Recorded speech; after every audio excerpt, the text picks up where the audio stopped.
I always start the day looking out my bedroom window, staring at the leaves and seeing what the sky has in store for the day, even though I'm scared someone might see me and think I'm spying on them. I guess I'm just so used to growing up in Australia with lots of open space and proper distance between neighbours. As a film and TV producer, I'm either working on location or from home, and that means that I don't have a set schedule. No Monday to Friday for me, and I love it. But when I do head out, it usually doesn't take me long to get ready. I just throw on some of my favourite lip gloss and one of my long summer dresses. It's really all I live in during the hotter months, and I've heard today is going to be a scorcher. It's funny how the little things entertain me. I mean, I love checking my mailbox because it reminds me of Holly Golightly's. I just adore Audrey Hepburn in that movie. And of course, that cat.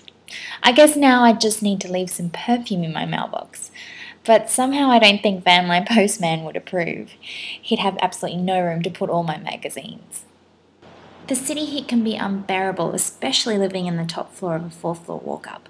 But I do so adore being in a brownstone. I wouldn't trade it for the world. Like many other New Yorkers, I head outdoors when it heats up. I live on the Upper West Side and it fits me perfectly. There's just enough action, just enough peace, just enough craziness, just enough prettiness, just enough ugliness, and plenty of park. I love just walking down the street and I always make an effort to look up and take in the different architectural styles, although I have to keep one eye on the lookout for dog poop. Despite the heat, a morning ritual for me is to grab a coffee from one of my local cafe haunts. Unfortunately, the lattes don't compete with those back home, but I've learned to live with it. The thing with living here in this city is you really never know who you're going to bump into or what you're going to see around the corner.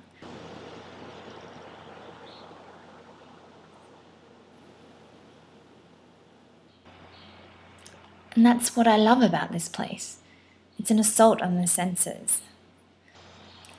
Sometimes, though, the Aussie girl needs to escape the hustle and bustle, so I head into what I call my backyard, Central Park.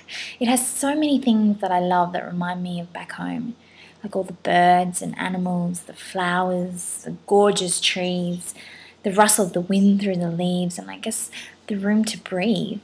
But let's not forget this is New York, so you can't escape the people. Not that I really mind that much, because I really like people watching. It's kind of like meditation for me.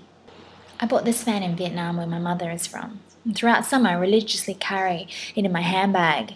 It's a blessing, especially if I'm caught in the stifling subway or, like today, sitting in the park during a blistering hot day. I truly adore animals, and I have to get my animal fix by patting random dogs in the park. And this little one is Rue Charlot, named after the street in Paris, often frequented by her owner.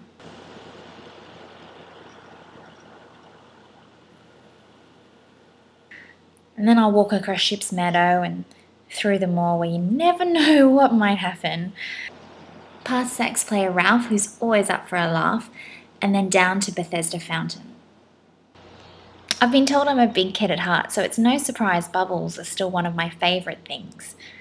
Street performer Kishan must have spotted the wide-eyed wonder on my face as he kindly invited me to join him in making the biggest bubbles I've ever seen that were surreally hypnotic, resembling some sort of deep-sea creature of some sort. Just amazing. I could have stayed there all day. And Kishan had no problems with me staying all day. And I definitely would have taken him up on his offer, but I thought I'd let other people have a go. Plus, the heat really was getting unbearable at this stage, so I decided to head down to the water and watch the boats glide by and just cool off a little.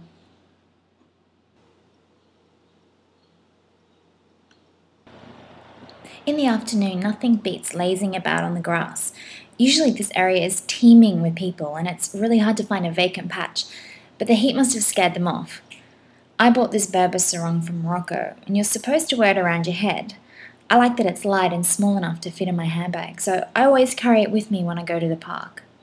And then I just lay back and read my magazine or book and just watch the sunset over the buildings, forgetting about everything but the blanket of coolness that has finally relieved us all from the heat.